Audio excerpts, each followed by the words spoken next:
So yesterday I ended, I think, with this idea of what I call a triarchical structure of commons-based peer production. So I told you there were three emerging institutions. One is the contributive community, where people permissionlessly congregate to do something together and has systems like maintainerships and editors of the Wikipedia. Then there's a second institution, which is usually some kind of for-benefit organization. So a institution that defends and enables the infrastructure of cooperation. So as I said yesterday, Wikimedia Foundation makes sure there is money to buy the servers of the Wikipedia so that the process can continue. But they do much more than that. They can do certification programs. They can defend the licenses in court. So it's kind of a, I know it's a bit of a leap, but it's a leap I'm making. I see this as the state form of commons-based peer production. Yeah? So what I mean by state in this particular context, of course, it's not the state that we know, but it's a common good institution. And I think it's important in political theory to distinguish those positions that completely reject the role of the state. That would be the left and right-wing anarchists. So we used to have only left-wing anarchists, but today we have, in the world of Bitcoin and blockchain, a lot of right-wing anarchists. And I think the essential difference between those two visions is that a right-wing anarchist, an anarcho-capitalist, sees the society as individuals making deals with each other. So contract-based vision of society, but there's only the individual and his contracts, right? There's nothing, and they would say things like that. There's no such thing as society, as Thatcher once said as well, right? Left-wing anarchist is more federations. So there the idea is that we are autonomous, we have our own communities, and then we make deals between these communities, right? This is a left-wing version, but it's the same underlying idea that society is based on contracts between groups. So that's the idea of Proudhon that we mentioned a few times. Was a 19th century thinker. And another point I would like to make before is this idea that I guess you could say, okay, so what I want to do now is to go from the micro to the macro. So if you believe me that there are seed forms that prefigure potential futures, then that's an interesting thing, because you see how society could work that would actually be based on peer production, right? It would have institutions. And of course, here's where Karatani comes in. Why is this such an interesting vision? Because Karatani stresses that the four modalities of exchange have always existed, but in different combinations. So we're not talking about completely destroying the market, completely destroying the state. We're talking about reconfiguring the relationships between them, right? It's kind of a simultaneous transformation of the civic function, which becomes productive. This is the real big change. Like if you have a market vision, a capitalist market vision, you say you are productive when you represent commodity labor, right? And then surplus value is generated, you have contributed to GNP. A good example to understand is you take three nurses. One is volunteering for Mother Teresa, doesn't get paid. It's not in the GDP accounts. They don't recognize that this has value, right? Second example would be a nurse in a public hospital. She's costing money. Why? Because the vision is the market creates the value, and then we tax the market in order to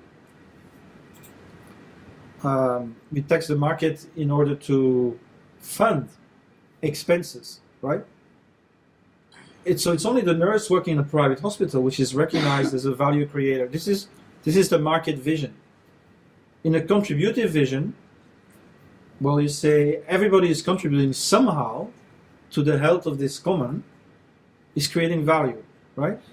And so my thesis is that today, because of this technology, civil society has become productive.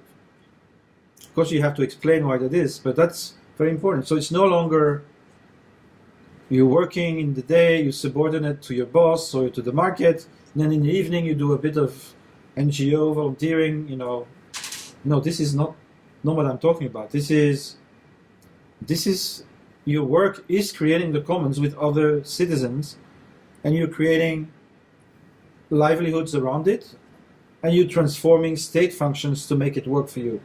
So this is basically the vision that I defend. So you have civil society, which is centered around the contributions to the commons. So as a citizen, you contribute to the common good and to specific commons. You have an ethical economy, and so there you see this idea of a reformed cooperation. This is a really interesting movement in Europe, which I'd like to mention briefly. So it's called the economy of the common good. I'm a member. So there was an Austrian man called Christian Felber. He was from ATTAC, right, the left-wing scholar organization that's around Le Monde Diplomatique. And so anyway, at some point he got frustrated and he says, we need to do something else. So here's what he said, and this is really interesting.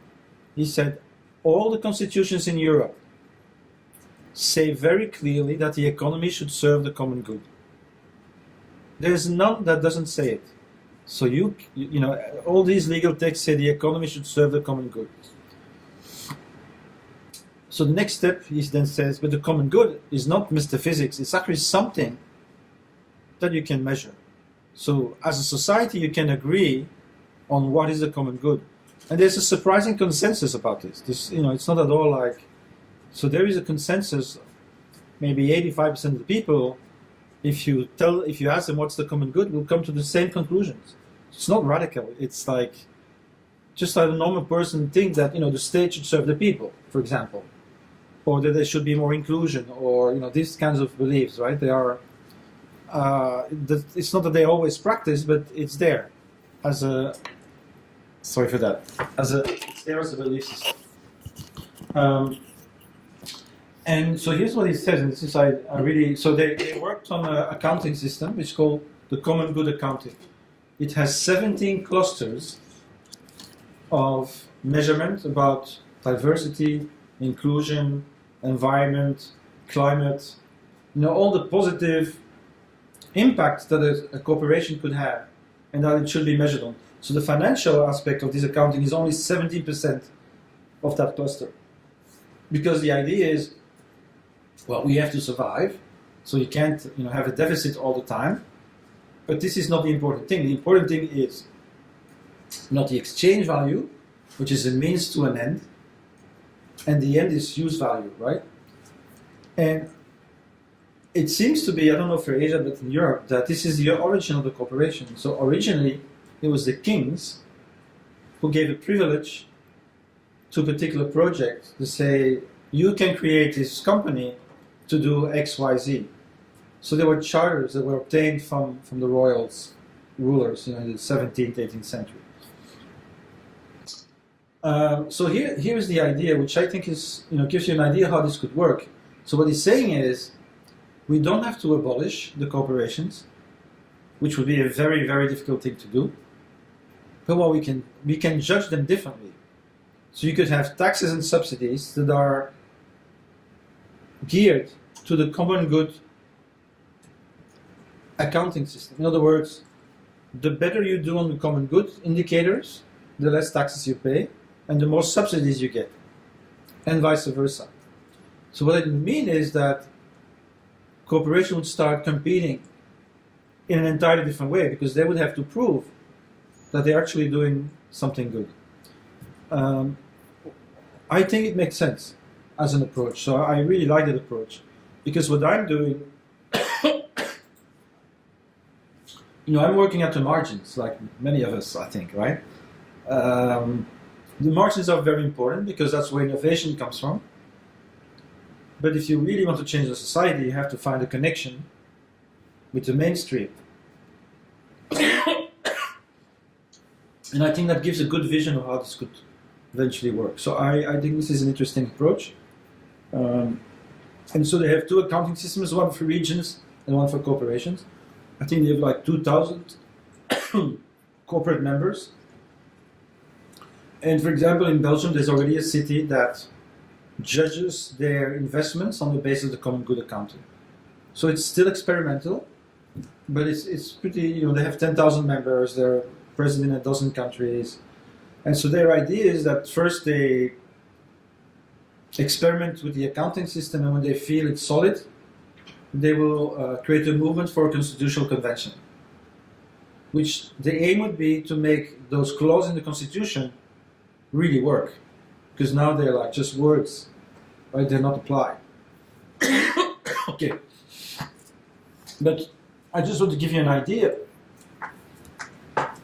how you could work both at the margins, meaning working with a solidarity economy, working with co-ops because they're more ethical, and at the same time you could actually be working on the mainstream dominant form and also try to transform it at that level, right? Okay. And basically the same. Take this. Thank you. Hold it. More here. Yeah, thank you. So contributory commons becomes a productive civil society. Ethical livelihoods become an ethical economy. And then we also need to tackle the state form. Just as a reminder, I think there are kind of three visions on the left of the state, apart from those who reject it totally, like we just said in the beginning. One is the most radical one, is simply saying the state is an instrument of the ruling class. The second is softer, and it's saying it's an instrument of mediation to keep social peace. So it's not just for the ruling class, it also is able to make compromises and social contracts that are beneficial for other groups in society. So that's another vision. The third vision, which I think is that of Poulantzas, is to see the state not as this kind of essentialist thing, but as a wide variety of people doing a wide variety of functions, and that you can basically struggle at all these levels. So the state is simply another arena of power and conflict and influence, and so I guess that's what I'm thinking, right? So I'm often asked, so how would you do politics? And my vision is, so I think we should take the point of view of the commoners, right? As long as you take the point of view of labor, for me, you are in capitalism. You're fighting capitalism.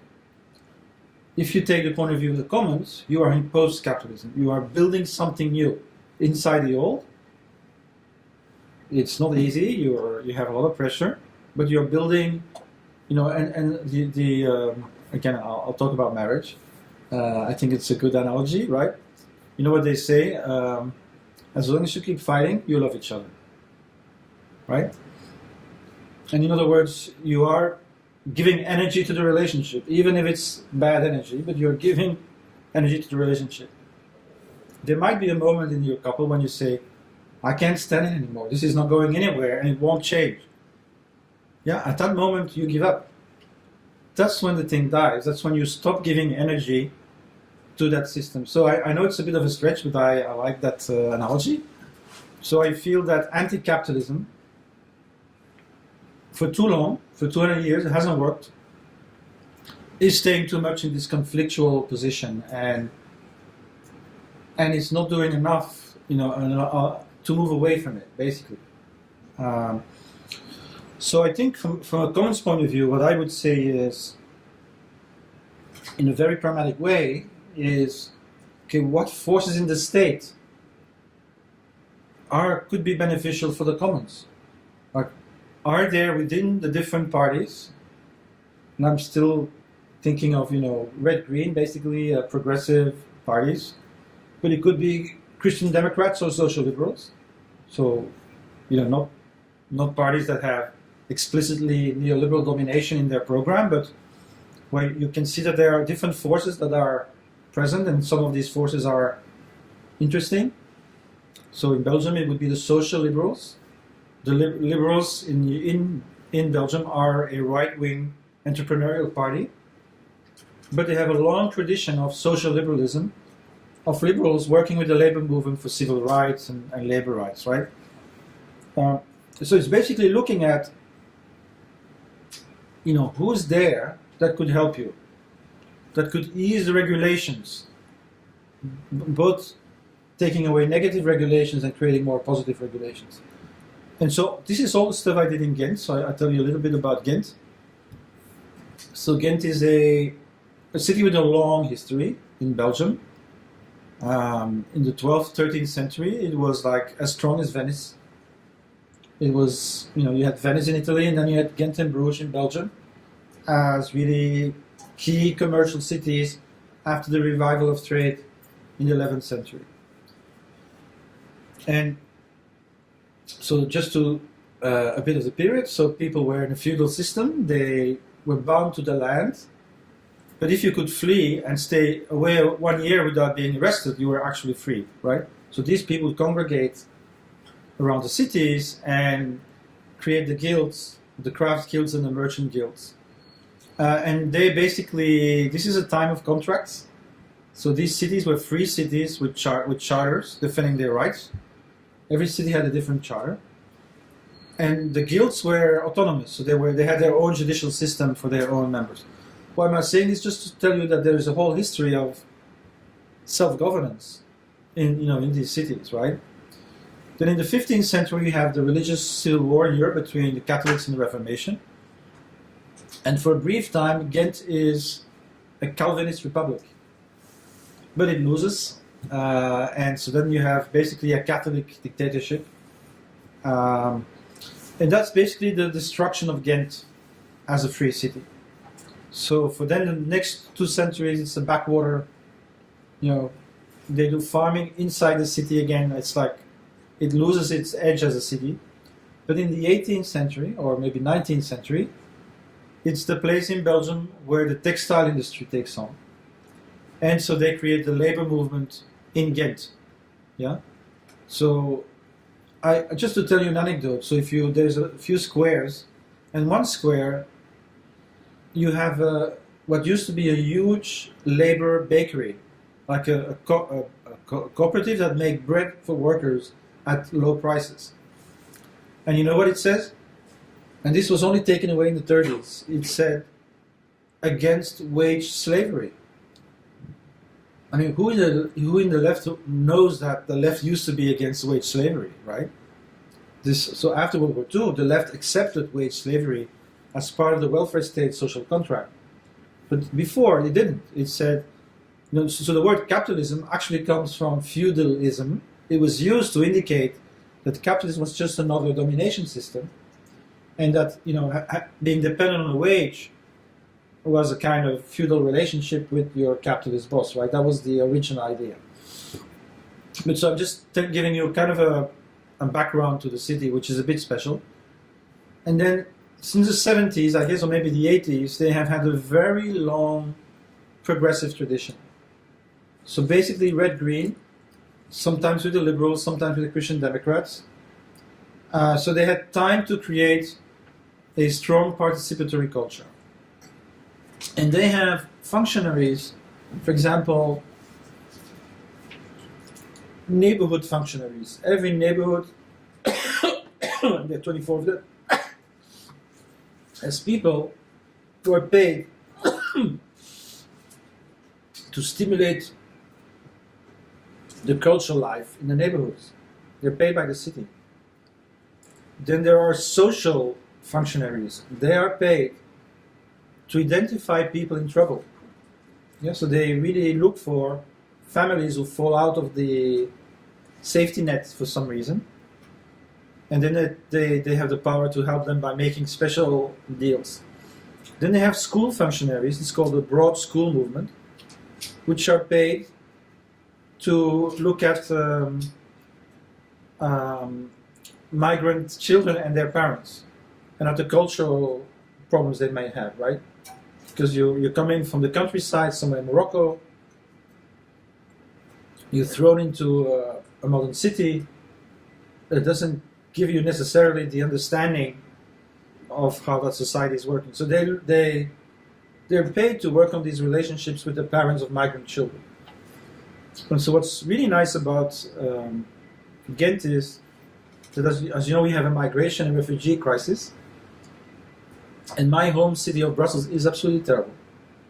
There are hundreds of people living in parks, living in doors, living in phone booths, old phone booths from, 10, 15 years ago. And in Ghent, you don't see them. And this shows the value of public policy. They knew it was coming. They created councils with everybody, the hospitals, the police, these three types of functionaries. And they basically said, okay, what we'll do is we'll distribute these people as much as we can, so we don't create these flashpoints of anti-migrant sentiment. So we put them, in empty apartments, a few families in every street, but not all of them together. And it's been remarkably successful because you see nobody in the streets. Okay, so this is just to give you a bit of background to Ghent. So this is basically what we found.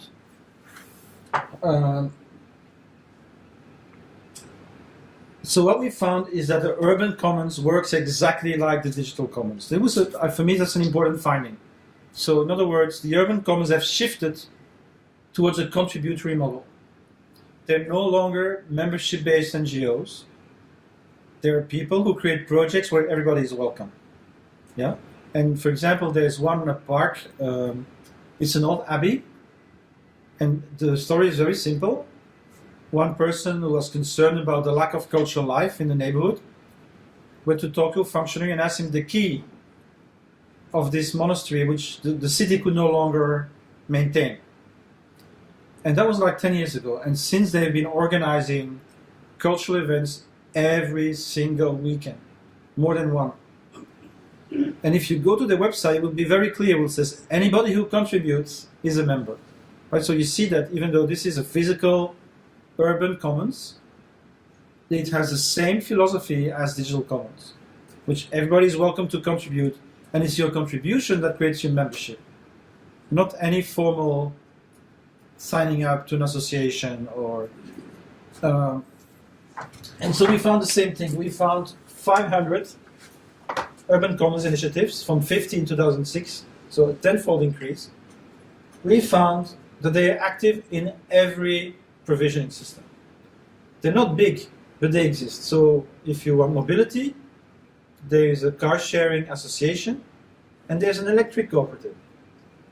If you want to do housing, there's community land trust, housing co-op, and co-housing. Yeah. If you want to do energy, there's a very influential and powerful energy cooperative.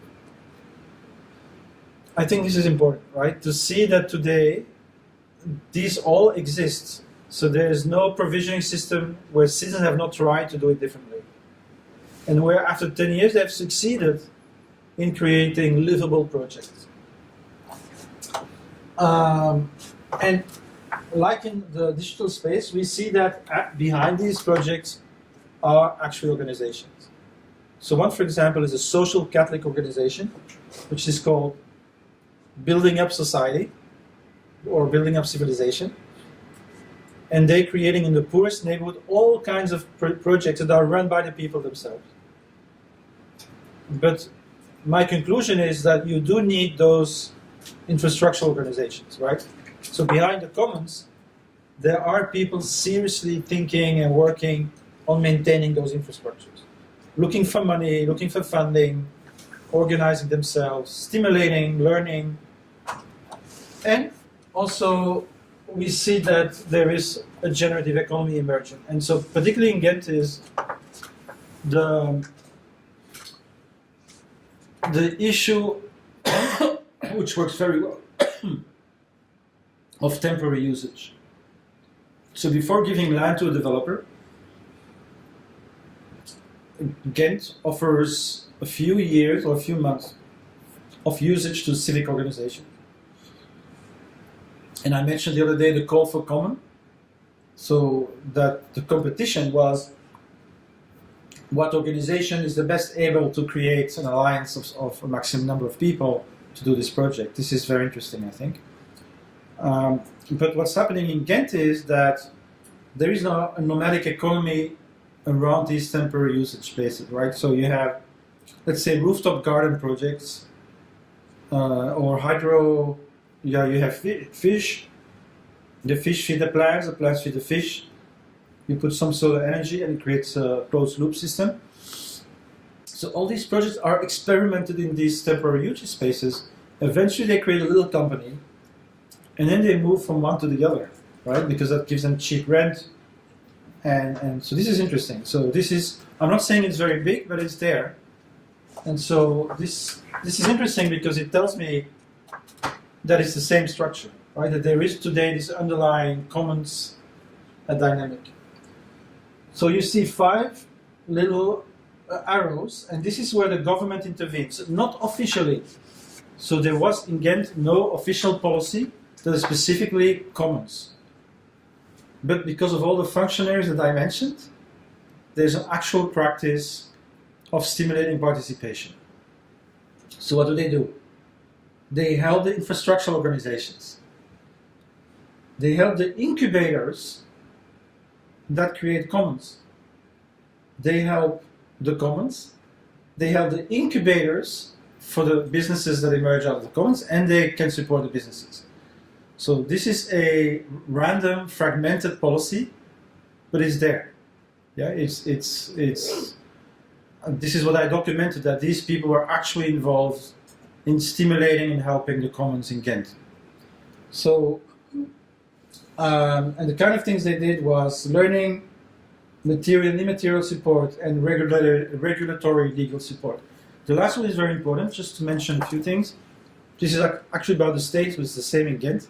So once Channel Orsi of the Sustainable Economics Law Center said, did you know that it's forbidden to collect rainwater? Did you know it's forbidden to sell homemade marmalade to your neighbors? Do you know it's forbidden to dry your clothes in the sun? So these are all regulations in the US that exist in certain counties that are totally aimed at impeding cooperation. And so all the commons are faced with this, for example, especially in housing. So in Ghent, it's impossible legally to do collective housing because the law says you need one person responsible. But if I go live with you guys, I don't really know you that well. Am I going to put myself responsible if anything goes wrong with one of you 7? That's a problem, right? So you can you can do it, but then you need one person who takes all the takes all the responsibility. So one of the things that I did was collecting all these grievances of commoners regarding regulation, right? So what would they need from the city in order to be able to do these things more easily? That's very important.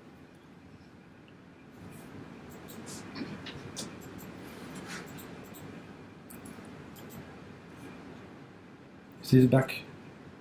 I think so. Yeah. So, this is basically what I propose, and it's based on the input of the commoners in Ghent, but also on a comparative study of pro-commons regulations in Europe. The most advanced commons regulations are in Italy, where there was a big referendum on water privatization, which was won by the commoners. So the water as a commons, was the 96% votes against privatization. And then, I'm not sure about the details, but there was a Rodota commission that did something with the law or even the constitution to put the commons in the constitution.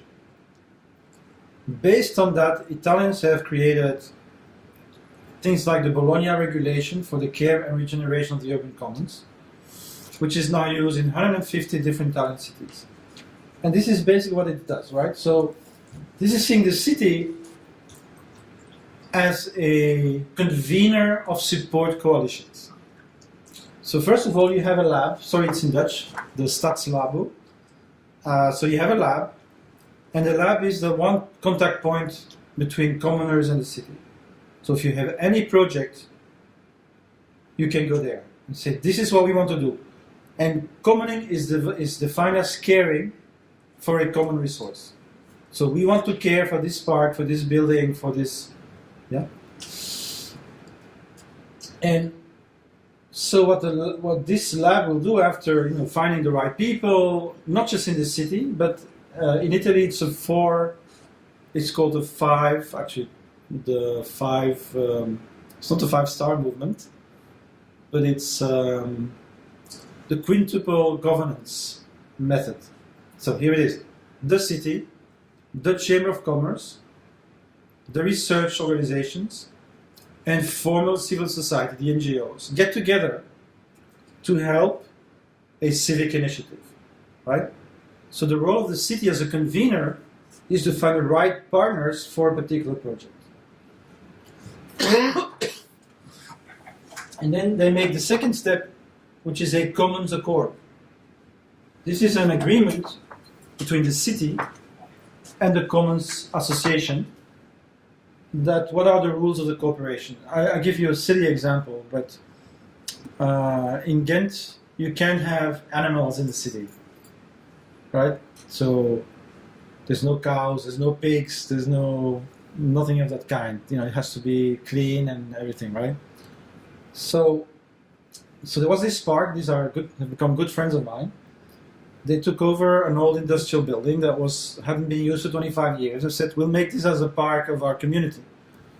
It was very successful, and then they introduced 2 pigs. And this is a bit of a joke, but it's actually true. They're really communist pigs. Because as you know, capitalist pigs are stressed, right? In the industrial system, they have corked tails. It's stress. So if you see happy pigs, they have long tails like dogs that go like this. It's amazing. So anyway, they have these 2 communist pigs, not communist, but communist, right? That seem very happy. They're cared for by the community. But you can already see the problem. If you see the world like the state, right? There's a famous book about this from James Scott, Seeing Like a State. And especially in neoliberalism. Neoliberalism is based on distrust because it's about the market, and you cannot trust people who work for their own gain. So all the legal system in neoliberalism, it's a paradox that David Graeber talks about. It actually creates more regulation and more bureaucracy than the welfare state. Because you can't trust people who are only thinking about their own gain. How do you know that the food is not poisoned? Because they can make more profit. Right? So this doesn't work with the commons, because in the commons you can actually say these people want to care for this resource. There's a lot of social control that nothing bad happens, and they're not in there to make any money. So you can actually trust that they would care for the pigs, right? This is don't underestimate it. This is a huge psychological shift for a functionary. To trust, right? To believe that citizens can be autonomous and can do good things. So that's actually the most difficult thing in this project, is changing the mentality of functionaries. But in Ghent, it's actually working quite well because they started about 15 years ago. Okay, so step 1, you have your proposal. Step 2, you make a commons accord, which in this case is you can do your part, but you have to make sure you take care of the pigs for the next 10 years. And then there is a support coalition which is organized and convened by the state, by the city. I think this is very easy, and this has been working. So what I'm proposing is to formalize it, right? Is to actually have real public commons processes that streamline the cooperation between the commons and the city. That's the aim of it.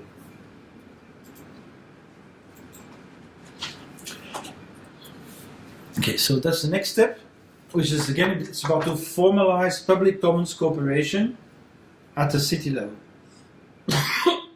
And how could you do this? So there's one study that's really interesting. It shows that the cities which have succeeded in making a shift towards organic food, like Copenhagen, 96% of the food for the kids in the public schools is organic, have been preceded by food transition councils. So food transition councils are usually first informal coalitions of all the people that care for better food. And it's this work together, even though they represent different solutions, that creates the network which eventually becomes formalized. And in Ghent in particular, they have a climate change policy which allowed them to create this food council as an official organ. And here's the interesting thing. This is important because you have to distinguish representative democracy, participation, deliberative democracy, but most importantly, in my view, contributive democracy. They're all different. So representative democracy is this idea that, okay, I'm elected by the sovereign people, I represent the sovereign people, so I am now the voice of the people. You are an NGO, an association, a commons project. You defend your private interests, so why should I listen to you, right? So this is, if you have that mentality, which a lot of politicians have, it's very hard to do commons work. Participation has its own problems. You can see it in Barcelona. They have this huge plan, very well prepared, for the blocks in the neighborhoods about eliminating cars, right? Very intense online preparation, deliberation. Well, yes, but there's 30-40% of the people who never go online, especially the poor. And so even though it was prepared by the active citizens, the moment the city announced the change, there was an explosion. Because the ordinary people didn't know about it, hadn't participated, and felt, I need my car. Does that make sense? So the problem with participation is it's often organized by the city, it's convened by the city, it's managed by the city. So there's a lot of constraints, and then the people who participate are usually the better educated, more online type of people, right? So I'm not saying it's a bad thing, but it's not enough. And so the idea that Ghent applied, which I think is very good, is they actually invited the active citizens in the council. So how would you justify it? So this is where I'd like to introduce the notion of contributive democracy. And I define it as follows. If the city has a democratic mandate to do something, climate change action,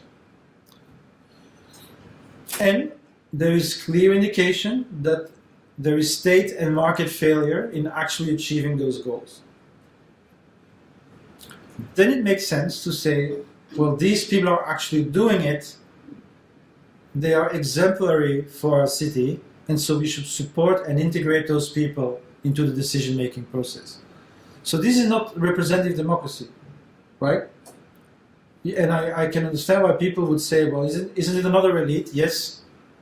So the answer for me is a mixing, right? Is to find hybrid forms of democracy which can combine representation, participation, but also a voice to the contributors, to the people who actually achieve the goals that are stated by city policy, right? So if you talk about transition for mobility and this electric car sharing association eliminates 9 to 13 private cars for every car they have in their co-op, that's amazing. Nobody in the market is doing this, right? So this gives you, I think, a way to justify taking inside official structures the voice of active citizens who contribute to the common good. So this is already done in Ghent. They do this. It's not perfect,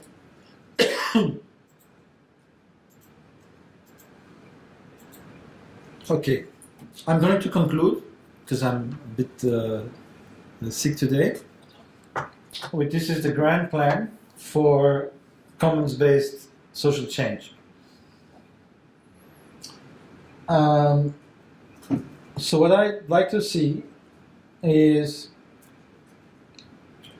convergence, right? So what we see in Ghent is a lot of things are happening, but there's fragmentation. So how can we overcome fragmentation? Once we know that in the language of the commons, all these people are actually doing the same thing. They're all commoning, they all have environmental and social inclusion goals. Therefore, it makes a lot of sense to converge efforts. So first of all, conversion by sector, put all the people together in a food transition, mobility transition, housing transition. And the second step is to give them a voice, right? So I think today we have 3 global movements which are developing separately, also internally fragmented. So they're all the people in the world doing sustainability. Already Paul Hawken, was it 10 years ago, Bless the Unrest, showed there were 2 million organizations in the world doing this. That's a lot of people. But where are they? Everybody thinks we're alone, right? We think we have the mass of the people, and they're asleep and consuming, and then we're the good ones. We're alone, right? Once you start seeing that there is such a global movement, I think it can help give you confidence that you're not alone. There's plenty of people. The second movement is the sharing movement. So open source, open data, open licensing, open science. So lots and lots of projects around sharing. And there's a revival of the cooperative and solidarity economy, right? This mutualist cycle we described a few times is today leading to a renewed emergence of lots and lots of co-ops and solidarity economy projects. So my idea is that we should organize those people, so that we need assemblies of the commons. Assemblies of the commons are very specific meeting points for people who actively contribute to the commons. So this is not a civic association. This is not an NGO association. These are all the people who are actively contributing to the various commons in the city, and get them to talk together and create a consciousness of their role, and a language to speak together, and a language to speak to the people and the state. And the chain of the commons is all the people who make ethical livelihoods around the commons. So it's a bit like church and state, right? You don't want to mix them. Because as a business person, I have different priorities than as a citizen. It's not healthy to mix them. So I do believe it's better to have 2. So one where you speak as a citizen, and you want more sharing. The other one in the chain of commons, you want to do good, but you have to survive economically, so you have slightly different visions of what the world should be like. This is hardly happening, but in France there are now maybe 24 of those initiatives. One in Lille, but in Lyon, and they have various names: Assemblée des communs, Chambre des communs, Fabrique des communs. Sometimes the word commons is not in there, but that's what they're doing, right? So I think this is one thing. And so also what I said a few times, so I think we should organize transnationally. So this is working as global open source communities. This is working as global generative coalitions of entrepreneurs who are doing good for the commons. And this is organizing assemblies and chambers at the transnational level. So this is, in a way, quite traditional as well. It's the old scheme, I guess, of councils. But you see, the shift that I'm making is these are commons councils. These are not labor councils. These are commons councils, right? These are councils of contributory citizens who are active in prefigurative action, but also need representation and bridges towards the institutional world to defend their interests. Yeah. Yes, so Commons Transition Plan is what I did in Ecuador and Ghent. So it's kind of creating a joint synthesis of what all these people would like to do and translate it into a policy level, right? So for example, in Melbourne, I work with something called the Commons Transition Coalition. It's not doing very well, but it is active and working on cosmo-local production, particularly over there. So reindustrializing, more local industry. So yeah, so this is a bit the idea of public commons cooperation, creating institutions that can organize that cooperation. So this is not, this is not public-private, right? This is public commons, but it's a basic, similar idea.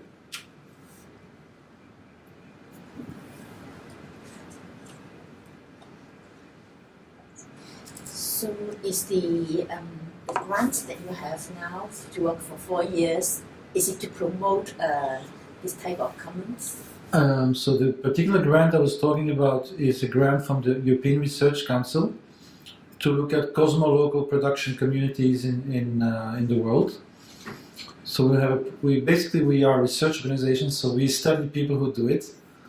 So we will look at organizations like Atelier Paysan, which is a thriving community of organic farmers in France that make their own agricultural machines. They have thousands of designs, they have hundreds of workshops.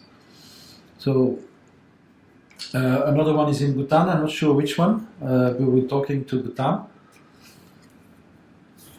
It might be something like Crypto Café, right? So I'm not doing it, so I don't know all the details, but my colleagues will work on action research for 4 years with cosmo-local communities. What was the, in Melbourne, what was the sort of stumbling block that they weren't doing too well? Well, it's actually around identity. Of the commons or? Well, there's a big issue now in the left, yeah. I don't know if you heard this, but the Women's March in California was cancelled, right? Because a number of leaders of black organizations said it was too white. Now you have to remember, California is changing, but it's still 60% white. So it seems, unrealistic to expect that if you have a march, that the majority of the people would be white. This is the people who live there, right? And you could also say, well, how can we help you to mobilize more minority people? But this is not what they're doing. They're saying, it's your fault as white women. You're dominating us, you're not giving us space. And so these are very acrimonious conflicts because it goes about your subjectivity. I'm having the same issue, right? I feel when I get attacked like that they're delegitimizing my voice because of my skin color. I know that white people have privilege and all of that, right? But this is a very general statement. In practice, it's complicated. You have white homeless people cleaning the shoes of 1% women. And there are actually some feminists saying, I've seen it, so she shows a picture and she says, don't be mistaken. This white guy is exploiting the woman. Anyway, they're not all as radical and exaggerating, but this is an issue right now in the left.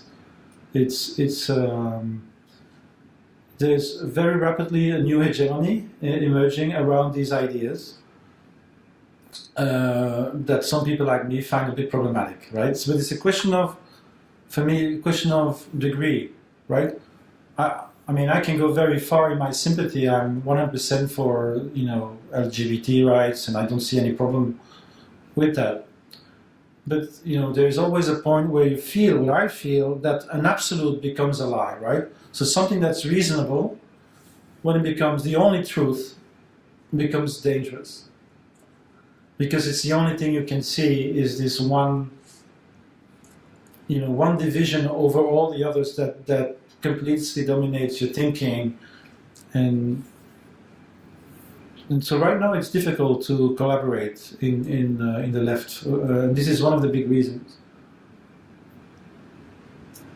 So you mentioned that there are 2 million groups working on sustainability. Yes, this is, I think, Paul Hawken in Blessed Unrest. This is already like 10, 15 years ago. So you mean they are related to each other under that? Or yes? Well, they're not necessarily co-organized, but if you map them, and I think this is something I would recommend to you if you have any resources or time to do it.